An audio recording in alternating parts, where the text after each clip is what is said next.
Olha,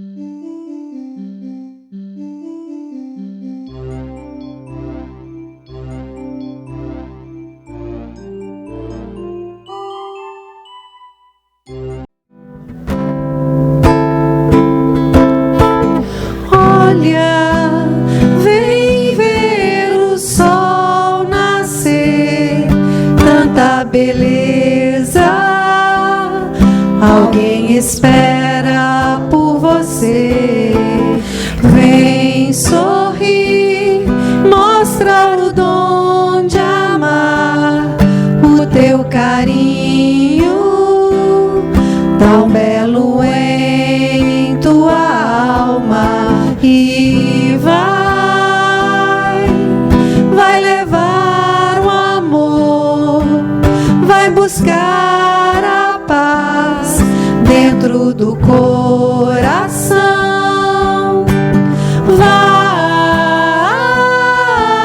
Vai levar o amor, vai buscar a paz dentro do coração. Olha, vem ver o sol nascer, tanta beleza. Alguém espera por você. Vem sorrir, mostra o dom de amar, o teu carinho tão belo em tua alma. E vai levar o amor, vai buscar a paz dentro do coração.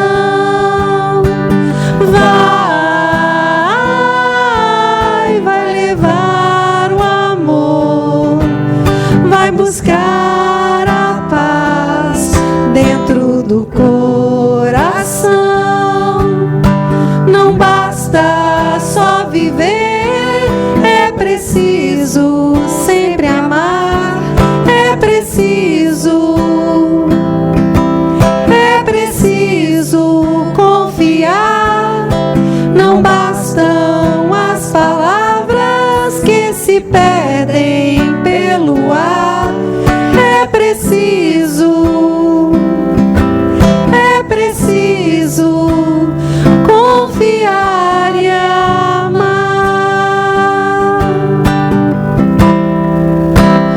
Confiar e amar.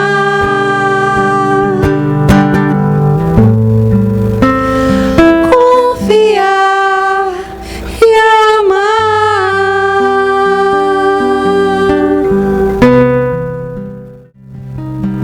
Boa noite a todos.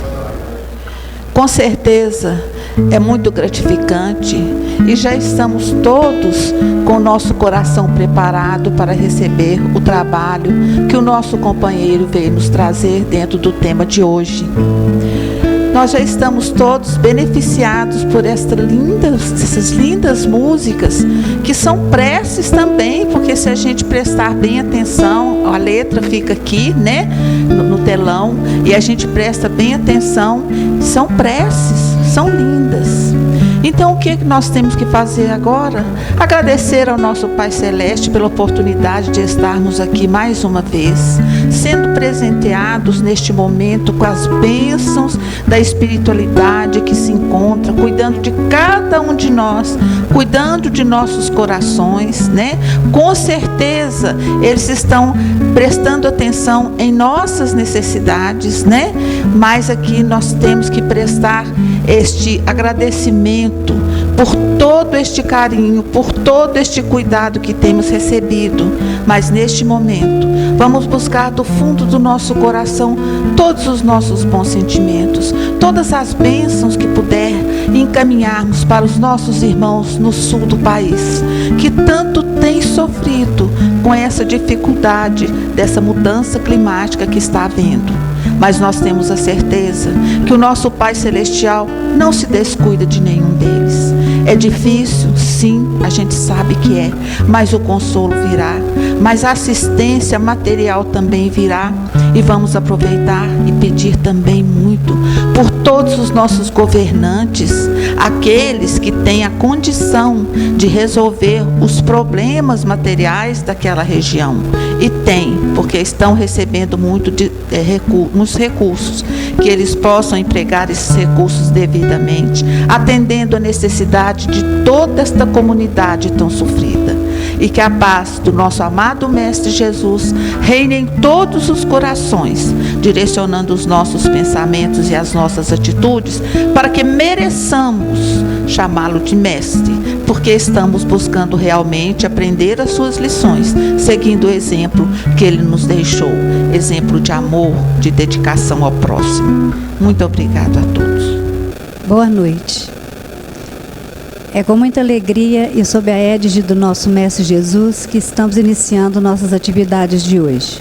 Sejam bem-vindos ao Núcleo Espírita Nosso Lar para mais uma noite de estudo.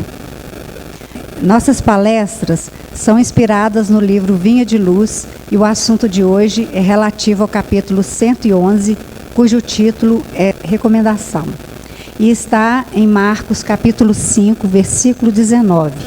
No nosso canal do YouTube estão disponibilizadas todas as palestras. Acesse e ative o sininho para ser avisado de novas postagens.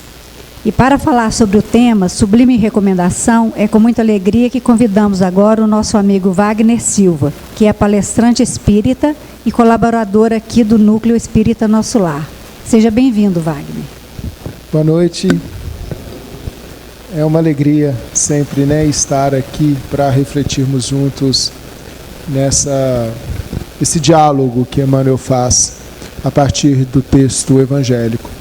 Hoje, a proposta, ela é uma recomendação sublime, então a gente tem que prestar bastante atenção, porque é uma recomendação melhor do que algumas outras, porque ela é sublime. E nós vamos ver que durante toda a nossa conversa, todos os textos que nós referenciarmos do 111, ele vai falar de trabalho. Então, trabalho é a grande tônica da nossa conversa. Se nós pudéssemos resumir tudo aquilo que nós vamos abordar e refletir aqui nesta noite, a palavra de ordem é trabalho. O texto base está em Marcos 5,19, mas a gente precisa contextualizar para entender bem em que contexto que isso foi dito. Mateus 28, Lucas 8 e Marcos 5 trazem referência ao texto do endemoniado ou obsediado de Gadara ou de Gesara. Alguns autores, Mateus vai dizer que é Gesara e Marcos e Lucas vai dizer que é Gadara. São duas cidades distintas, mas pelo contexto que está colocado, Jesus chega de barco, então provavelmente é Gadara, porque era o trajeto que iria requerer ali uma viagem de barco. É como também o Lucas, ele fala que eram 2 endemoniados de Gadara. Marcos e Mateus fala de um homem endemoniado. Mas isso também pouco importa. Nós sabemos dos problemas que nós tivemos para preservar os originais das Escrituras e o quanto de interpretação que a gente acabou tendo que fazer, às vezes, de uma maneira que não deveria ter sido feita. Mas isso é outro assunto. O importante é que fala que Jesus chega de barco numa cidade de Decápolis, que era um conjunto de 10 cidades governadas pelo Império Romano. E ao chegar próximo da cidade de Gadara, um homem, ao ver Jesus de longe, sai correndo ao encontro dele e o adora. A despeito da condição que este homem tinha de habitar sepulcros, de atacar a qualquer pessoa que passasse perto dele de se ferir com pedras, a despeito desta animalidade que ele apresentava, ele é atingido pelo magnetismo do Cristo. E ele corre até o Cristo e se prostra diante dele. E pergunta: que tenho eu contigo, Jesus, Filho do Deus Altíssimo? Por que me atormentas? Por que vens me tirar e me incomodar? O que eu fiz? Qual é a minha pendência com o Senhor? Ao invés de me mandar embora, permita-me entrar nos porcos. E diz o Evangelho que ali está passando uma vara de porcos. Um deles fala em cerca de 3.000. Porque Jesus pergunta o nome daquele espírito e ele diz que era legião, porque eram muitos. Nós sabemos que uma legião é um conjunto de 6.000, aproximadamente 6.000 soldados romanos. Uma legião de soldados romanos contém aproximadamente 6.000 soldados. E ele diz: meu nome é legião porque somos muitos. Permita-nos entrar naqueles porcos. E uma vara de porcos que estava passando se precipita, né, do penhasco na água, sob a permissão daqueles espíritos habitarem aqueles porcos. Não é a tônica da nossa conversa, mas a gente precisa entender o sentido figurado que isso tem. Porque porco, para os judeus, é um animal imundo. E aqui nós temos uma forma de dizer que aqueles espíritos eram imundos. Nós não compactuamos, e é óbvio que não houve a incorporação daqueles espíritos naqueles animais. Tampouco aqueles espíritos regressaram à condição animal. Mas nós temos aqui uma informação de que os espíritos eram espíritos imundos, eram espíritos atrasados, sofredores, que atormentavam aquele homem. Mas aquele homem é liberto. E para ser liberto, nós sabemos que não basta uma determinação de alguém. Nós sabemos que não basta uma palavra de ordem para que o espírito abandone a influência em determinada pessoa. Se a pessoa não redimensionar a sua vibração, se a pessoa não se equilibrar e não se conectar ao alto, ele continua sintonizado com o obsessor e a libertação não ocorre. Então, para chegarmos ao nível de libertação, houve no interior daquele homem um rebuliço, uma transformação moral tão imediata por causa do magnetismo do Cristo, que ali em frações de segundos ele já se conscientiza de quem era, ele já se arrepende, ele já se decide por elevar a sua vibração e se manter numa vibração elevada. Isso tudo de uma forma muito rápida, dado ao magnetismo que o Cristo emanava. Então aquele homem, ao sentir-se liberto, e Emmanuel ainda traz um detalhe interessante que nós vamos ler, que ele fala da carência daquele homem, né, que ele era fruto de muita incompreensão, porque as pessoas cortavam volta dele ou deles, né, por causa dos seus hábitos, e ele nunca foi acolhido, ele nunca foi amado, ele nunca conversou com ninguém nunca o recebeu em casa.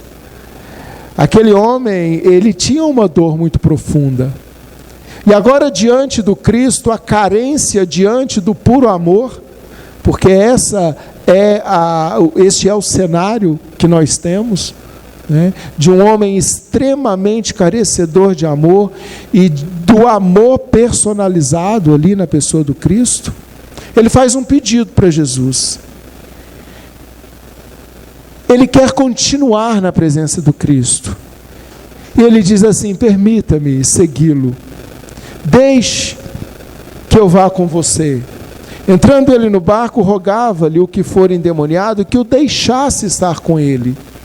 Jesus, porém, não lhe permitiu, mas disse-lhe, é o nosso texto base, é a base de Emmanuel: vai para a tua casa, para os teus, e anuncia-lhes o quanto o Senhor te fez e como teve misericórdia de ti. Ele se retirou, pois, e começou a publicar, não só na cidade que ele morava, mas em toda a vizinhança, em toda a Decápolis, tudo quanto lhe fizera Jesus, e todos se admiravam. Não nos parece uma falta de caridade de Jesus? O homem pede para acompanhar Jesus e Jesus diz assim: não, vai trabalhar, vai anunciar o que te aconteceu, vai ajudar outras pessoas e conduza essas pessoas a mim. Emmanuel começa essa reflexão dizendo que aquele doente que após a cura se sentia atormentado de incompreensão, rogava ao Senhor lhe permitisse demorar ao seu lado, para gozar-lhe a sublime companhia. Conforme dissemos, parece ser uma falta de caridade de Jesus, porque um doente que agora toma consciência da dimensão da sua cura, ele só quer seguir Jesus. E Jesus o despede, dizendo: não é hora, é hora de trabalhar. Emmanuel fala de um doente e fala de um processo de cura. E certamente Emmanuel não está se referindo a uma doença que era física, porque tudo aquilo que aquele homem manifestava no seu exterior, aquela animalidade, aquele homem embrutecido, as feridas pelas pedras, todo aquele rancor, tudo aquilo que ele apresentava era apenas efeito de um adoecimento que não era físico, de um adoecimento que era espiritual. E quando Emmanuel diz que ele é doente, nós não estamos dizendo de alguém que está doente na carne, mas de alguém que está doente no espírito. Porque o conceito de saúde, inclusive dado pela Organização Mundial de Saúde, é o perfeito equilíbrio das questões físicas, mentais, emocionais e sociais até. Esse é o conceito, nós vamos dizer holístico, né? Um conceito generalizado de saúde. E Emmanuel vai nos dizer, em 1940, antes da ONU, portanto, que saúde é a perfeita harmonia da alma, a perfeita harmonia do espírito encarnado, a harmonia com todo o contexto no qual ele está inserido, psíquico, social, físico, emocional. Isso é saúde. E para nós entendermos um pouco deste processo de cura, pelo qual em segundos aquele homem se submetera, é importante aqui, com alguns subsídios, principalmente de Emmanuel e também de André Luiz, entendemos como se opera esse processo de cura. Eu trouxe um esquema para tentar traduzir isso, que é esse mecanismo do adoecimento da alma e também da cura que se opera nela. Nós temos então a doença como um efeito, ela nunca é causa. A doença é um efeito. O que é causa? Causa é algo relacionado ao que a gente sente e ao que a gente pensa, sempre. A doença sempre é a manifestação daquilo que a gente pensa e daquilo que a gente sente. Isso, portanto, é a causa. Para mim não está dando para ler?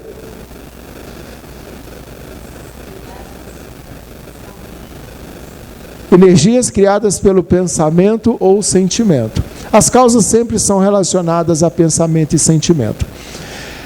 As doenças, portanto, considerando essa causa, elas podem ser geradas, tá? Ou seja, nós criamos em nós mesmos as doenças por uma autointoxicação fluídica. Então a gente pensa tão mal, a gente sente tão mal, que a gente se intoxica e adoece, ou ela pode ser atraída pela sintonia com fluidos negativos. A gente pensa tão mal, a gente sente tão mal, que a gente desce a nossa vibração e fica vulnerável ao ataque de espíritos inferiores. É o que aconteceu com o endemoniado de Gadara.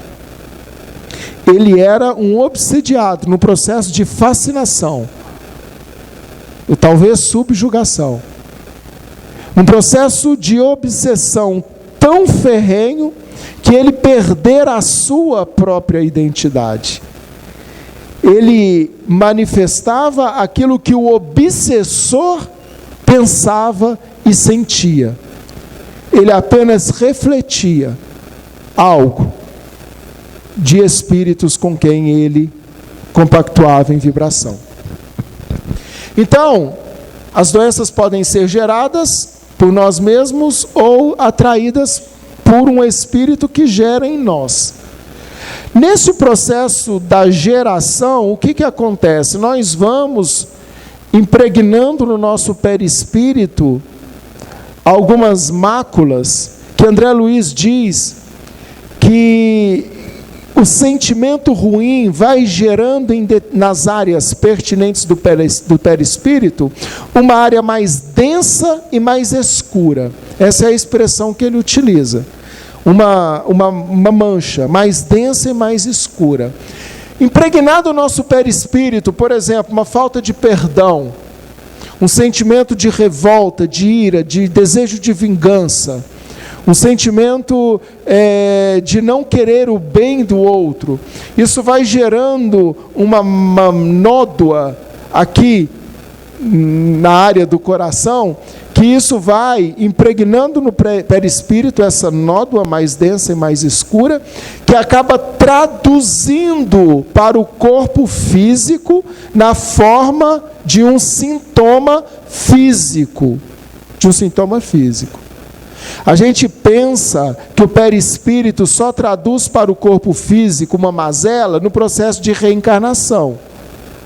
Mas não, aquilo que nós estamos manchando em vida já está produzindo e impactando no nosso corpo físico ainda nessa existência. Essa é a razão de muitos sintomas que a medicina não consegue identificar a causa. Por quê? Porque a causa é espiritual. Nenhum exame de imagem, nenhum exame de contratipo, nada vai identificar. Porque a causa é espiritual. Então, este processo, explicado por André Luiz, ele tem a ver com o nosso sentimento e pensamento. Olha o que Emmanuel diz no Consolador. As chagas da alma se manifestam através do envoltório humano e o corpo doente reflete o panorama interior do espírito enfermo. Então, quem está enfermo é o espírito. Quem está enfermo é o espírito.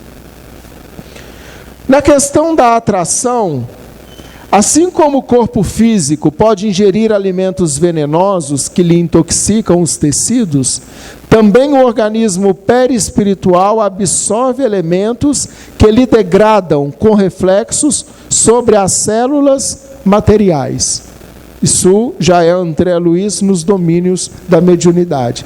Da mesma forma que no corpo físico a gente come e se intoxica, o corpo espiritual também se alimenta daqueles sentimentos ruins, da falta de perdão, da vibração de ódio, de revolta, e também acaba desencadeando no perispírito primeiro e no corpo físico logo em seguida.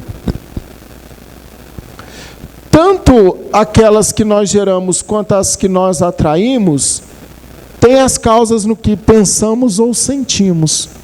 E quando a gente aplica um passe, por exemplo, ou toma um medicamento, o que a gente está fazendo?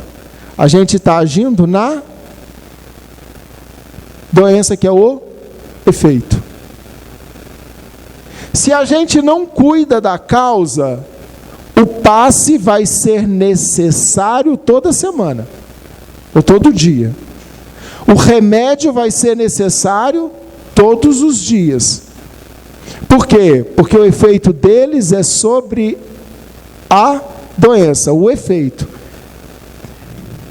A cura definitiva é um controle sobre a causa.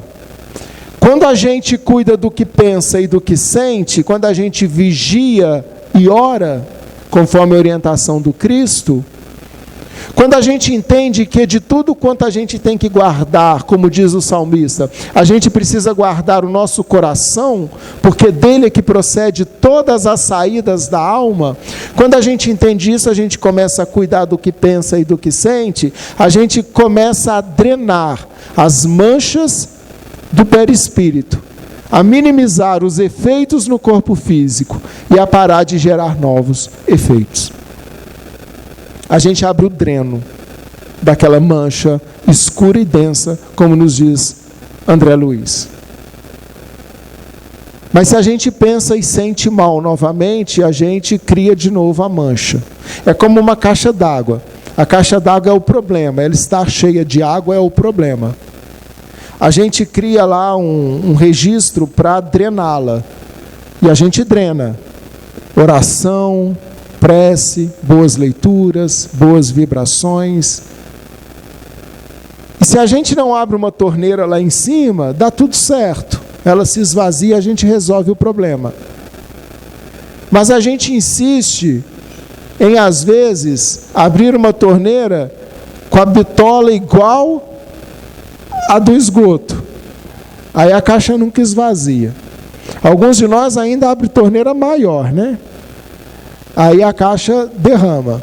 E a gente não entende porque que apesar de rezar, de orar, de fazer boas leituras, de meditar, ou seja, apesar de abrir o registro lá embaixo, a gente nunca resolve o problema.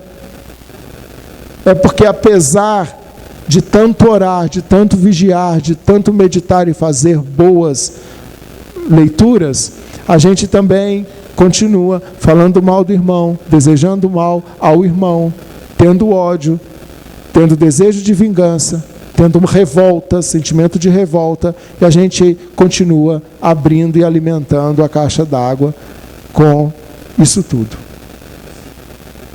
Fica um ciclo vicioso. Fica um ciclo vicioso. É na alma que reside a fonte primária de todos os recursos medicamentosos definitivos. Então, quando a gente fala que é só agindo aqui na alma, no sentimento e pensamento, isso não é da nossa cabeça. A assistência farmacêutica do mundo não pode remover as causas transcendentes do caráter mórbido dos indivíduos. O remédio eficaz está na ação do próprio espírito enfermiço. Tem a referência aqui embaixo, cortou, tá? Mas isso é Emmanuel no livro Consolador. Jesus, porém, não lhe permite, recomenda-lhe procure os seus para anunciar-lhe os benefícios recebidos. Então, depois desse processo de cura, ele quer estar perto de quem o fez esvaziar a caixa d'água. Ele quer estar perto de quem tirou dele a dor de tantos anos. Ele quer a companhia de Jesus. Mas Jesus não permite e o manda imediatamente ao trabalho. Isso é porque Jesus faltou com caridade? Não. É porque Jesus sabia que o trabalho no bem era a continuidade do seu processo de cura. Que que se ele não se dedicasse ao próximo, que se ele não se ocupasse, que se ele não se lançasse a uma ocupação útil, fatalmente ele retomaria sua condição inicial. Porque a libertação não é um passe de mágica, que alguém chega, diz, seja liberto, e você é. Precisa da nossa contrapartida, precisa da parte que nos cabe. E a parte que cabia àquele homem era o trabalho. Não adiantaria aquele impacto inicial de Jesus, dizendo àquele espírito obsessor que saísse, se aquele homem, ele estivesse vulnerável a se conectar novamente àqueles espíritos que o obsediavam. Porque a guerra seria feia dali para frente. Ou vocês acham que os espíritos morreram afogados nos porcos? É claro que eles voltariam. É claro que eles voltariam. É claro que eles voltaram. E tentaram. E tentaram. Mas não conseguiram. Por que não conseguiram? O salmista diz assim: o leão anda rugindo ao vosso derredor, buscando a quem possa tragar. Buscando uma brecha a quem possa tragar. Mas o mesmo salmista diz: mas o anjo do Senhor acampa ao redor daquele que o teme e o livra.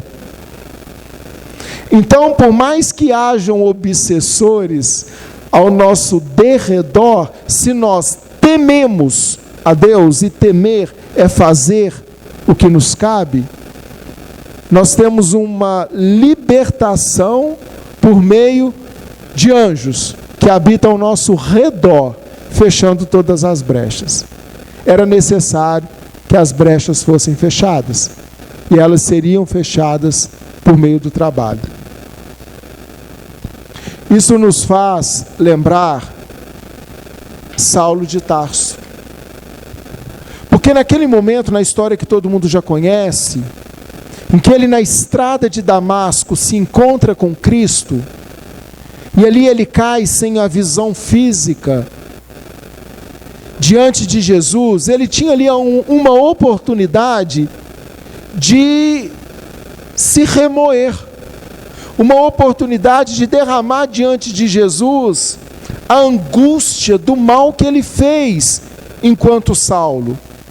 Ele poderia ali ter dito assim: mas eu sou um miserável, porque eu mandei matar, Gesiel ou Estevão. A minha noiva morreu por falta de assistência, eu persegui cristãos, eu arranquei as unhas lá do delator. Mas o que ele faz? É isso que ele faz, Saulo, diante de Jesus? Olha o nível de consciência desse espírito. O que ele faz? Qual que é a pergunta que ele faz para Jesus? Senhor, o que quereis que eu faça?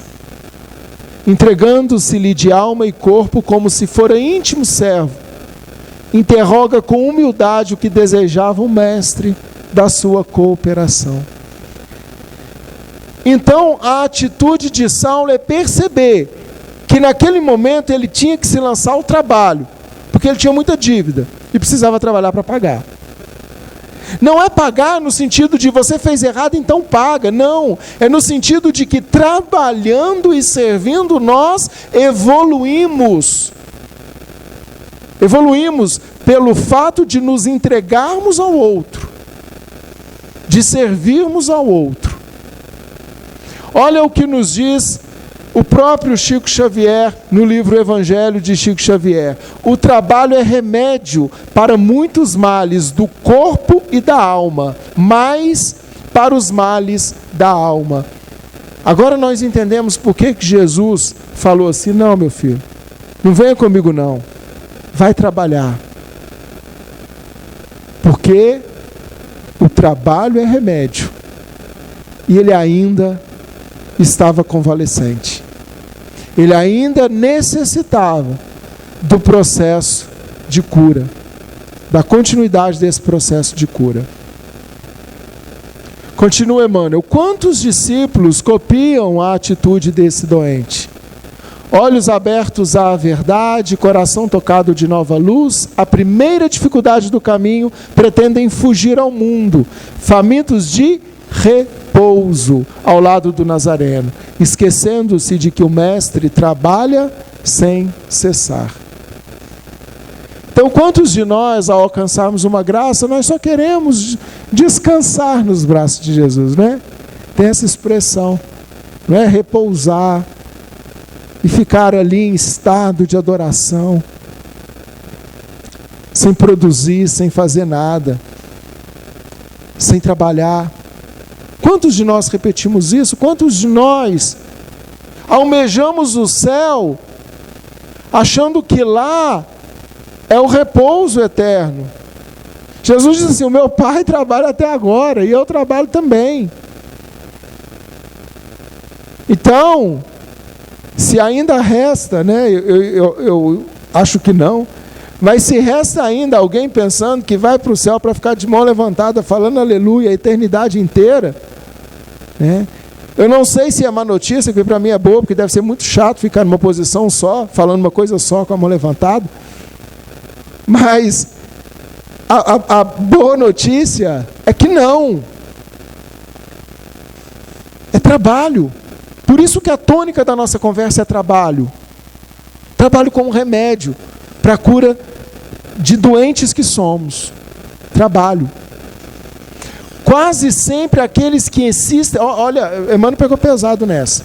Eu vou ler devagar porque é uma cacetada. Está no livro Recados do Além, 17. Repouso demais. Ele já começa, né? Repouso demais. Quase sempre aqueles que insistem contigo para que repouses além do necessário, desejam simplesmente instalar-te na inutilidade, onde se inicia o processo de morte.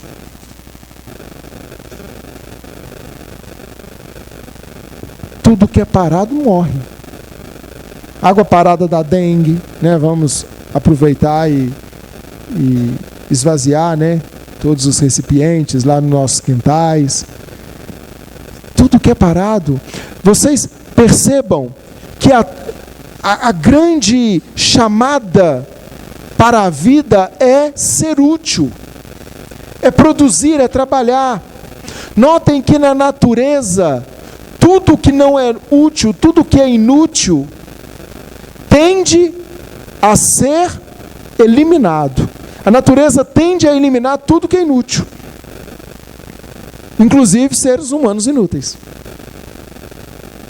A natureza vai dando um jeitinho de dar um probleminha no coração, né? De aumentar ali alguns índices, né? Ela vai dando o seu jeito.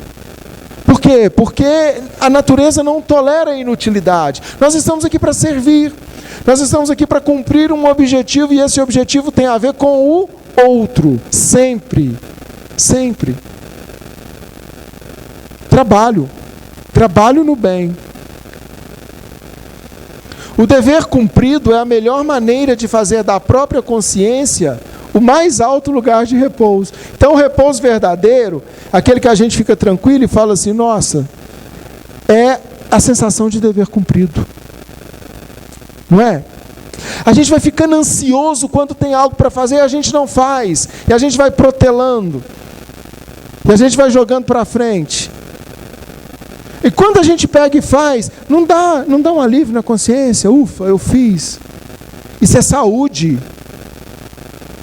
Perceba o benefício que isso está gerando no seu corpo físico, esse sentimento de que bom que eu fiz. E perceba o mal que aquela ansiedade de não ter feito o que deveria ter sido feito está gerando no seu corpo físico. Aí vem gastrite, vem pigarro, vem alergia, vem um monte de coisa. Quem é da área da saúde sabe. Tudo por causa da nossa ansiedade. E a ansiedade porque estamos fugindo do dever. O problema do aprendiz do Cristo não é o de conquistar feriados celestes, mas de atender aos serviços ativos a que foi convocado. atender esses pedidos em qualquer lugar, em qualquer situação, em qualquer idade e em qualquer tempo.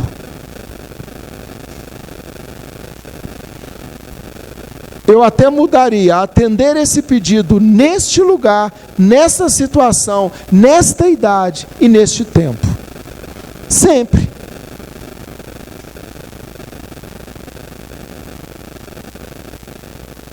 As desculpas que nós vamos dando relacionadas à nossa faixa etária, né? Não é tempo ainda. E a gente passa do não é tempo ainda para o já não é mais tempo. Não existe o intermédio aí, né? De tempo. É o tempo. Nunca é. Ah, eu não casei, aí casa, vou ter filho primeiro, aí tem, agora vem os netinhos, agora eu aposentei, vou trabalhar, vou descansar, agora já estou velho. E assim, a gente vai criando desculpas para nós mesmos e colhendo nós mesmos os malefícios da nossa ociosidade. Já diria Salomão no Provérbios, capítulo 6, versículo 6. O que está escrito lá? Vai ter com a formiga preguiçoso. Olha a orientação. Vai ter com a formiga preguiçoso. Ela não tem coronel, ela não tem general, mas faz o que tem que ser feito. Ociosidade. Tem muita gente que enche a boca de moralismo para dizer que o pecado de Sodoma e Gomorra era a homossexualidade. Falta de ler Bíblia. Se ler o livro de Ezequiel, lá está muito claro o profeta dizendo que o pecado, o erro de Sodoma e Gomorra era possuir e não dividir. Era o egoísmo, vírgula, e a excesso de ociosidade. Excesso de ociosidade.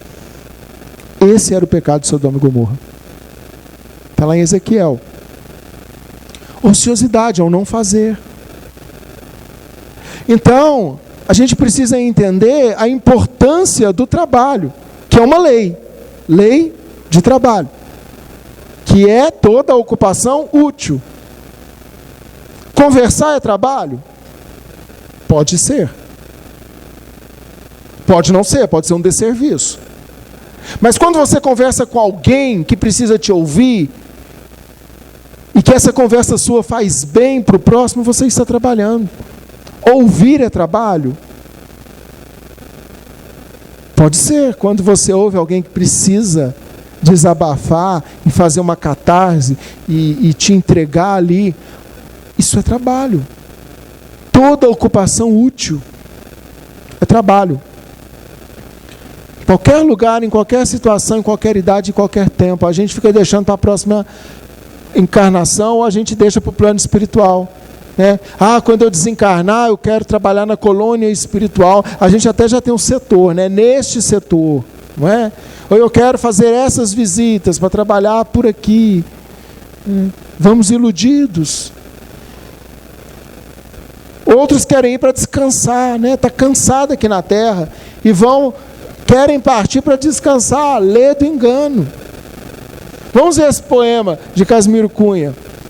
Quero morrer, meu Deus, e ver se alcanço estar no espaço ao lado de meu guia. Tanto rogou Cocota da Lilia, que morreu numa queda atrás de um ganso.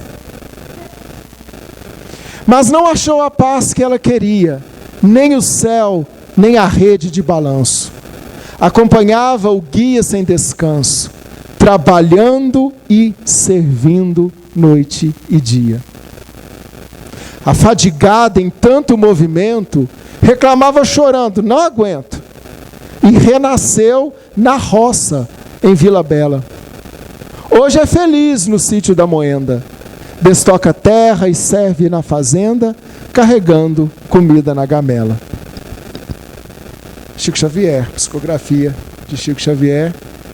Cornélio Pires, Estrelas no Chão, Morte e Repouso. Se recebeste a luz do Senhor, meu amigo, vai servir ao Mestre junto dos teus, dos que se prendem à tua caminhada. Se recebemos algo, se fomos alcançados com a luz do conhecimento, nem que seja um conhecimento relativo, parcial e em alguma área, mas se fomos alcançados com isso, entreguemos isso ao outro. Isso é a divulgação, isso é ir para Decápolis, falar do que Deus fez em nós. Vocês conhecem a parábola da candeia, né? Não se acende uma candeia para colocá-la debaixo do alqueire, mas ela deve ser colocada sobre um velador, a fim de que ilumine aqueles que estão na casa. Então, se você é vela acesa, se você é lâmpada acesa, não vá para debaixo da cama.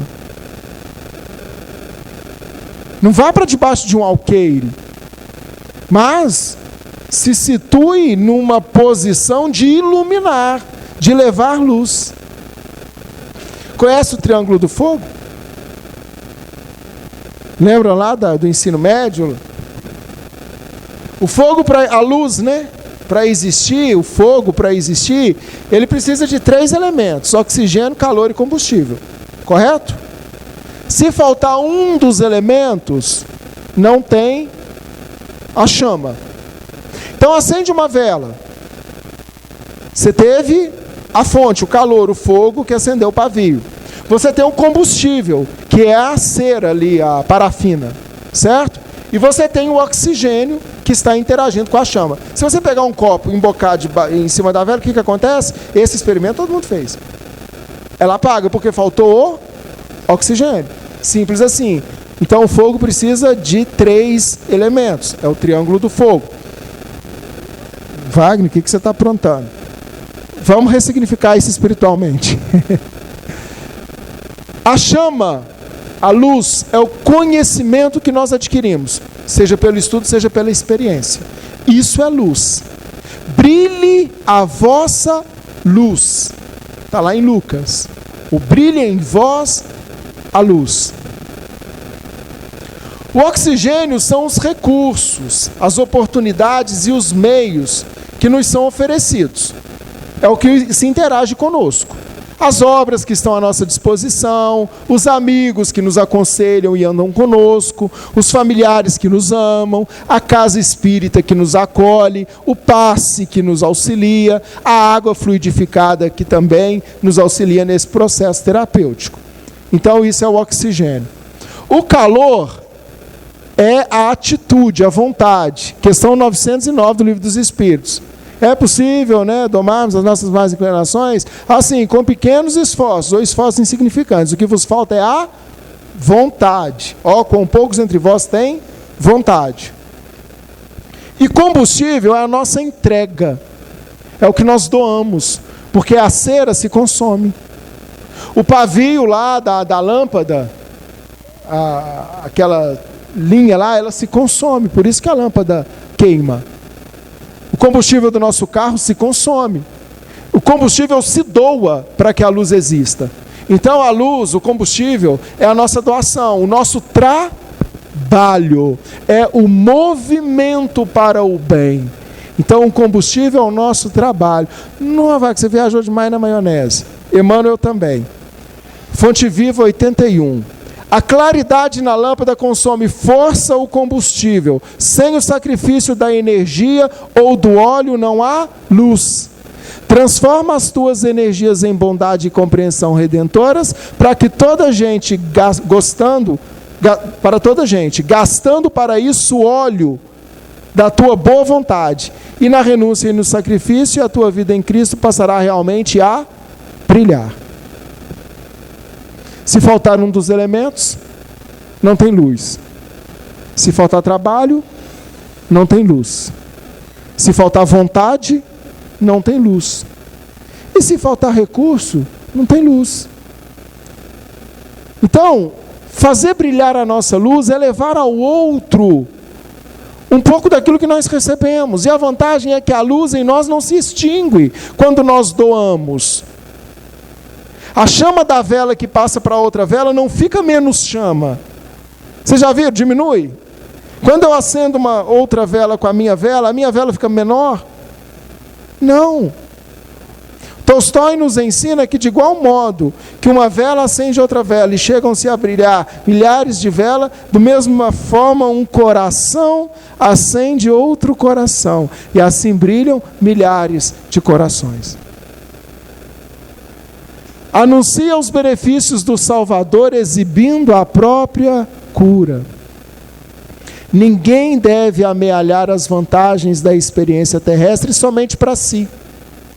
Cada espírito provisoriamente encarnado no círculo humano goza de imensas prerrogativas quanto à difusão do bem, se persevera na observância do amor universal. É muito egoísmo não entregarmos aquilo que o Cristo fez em nossas vidas.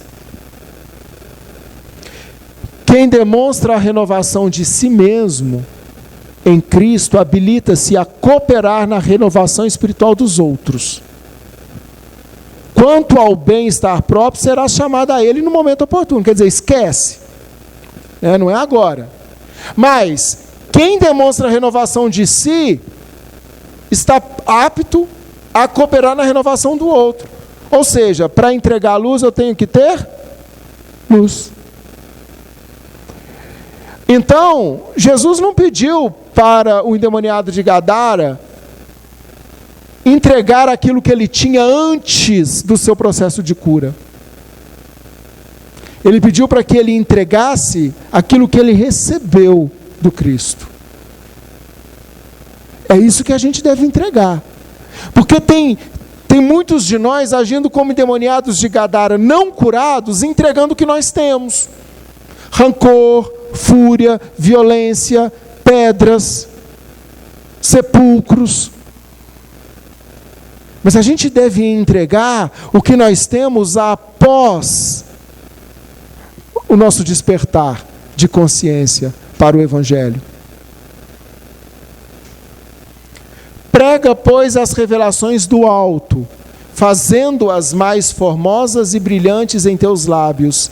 Insta com parentes e amigos, para que aceitem as verdades imperecíveis, mas não ouvides, ou seja, não ignore que a candeia viva da iluminação espiritual é a perfeita imagem de ti mesmo.